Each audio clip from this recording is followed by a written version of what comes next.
नमस्कार शेतकरी मित्रांनो, आज आपल्या गोठ्यामध्ये गाय व्याली आहे. गाय व्याल्यानंतर भरपूर शेतकऱ्यांना असं वाटतं की पहिल्याच दिवशी आपण शक्यतो चिक काढून टाकतो त्या गायीचं. पण चिक काढण्यापेक्षा आम्ही काय करतो की लहान वासराला त्या गायीसोबत मोकळं सोडतो, त्यामुळे ते पाहिजे त्यावेळेला गायीचं चिक पिऊ शकतो. त्यामुळे त्याची रोगप्रतिकार शक्ती तर वाढतेच, पण पहिल्या 7 ते 8 दिवसात त्याची वाढ पण एकदम चांगल्या पद्धतीने होते. त्याचसोबत आम्ही गायीला पहिला 7 ते 8 दिवसांमध्ये कमी प्रमाणात खायला घालतो.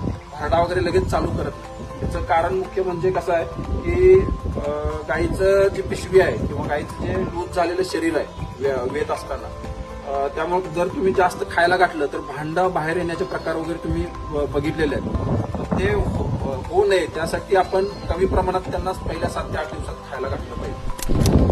तुम्हाला प्रश्न पडला असेल चिक नाही काढलं तरी पण कसं काय स्टडीज होत नाही. तर याचं कारण असं आहे, जेव्हा गाय निसर्गात असते जेव्हा आपण पाळत नाही तिला, त्यावेळेला जेव्हा गाय वेळते व्याल्यानंतर तिच्या बछड्यासाठी ती व्याल्या कसं आहे की ते लहान वासरू तिच्यासोबत चरण्यासाठी लांब फिरू शकत नाही.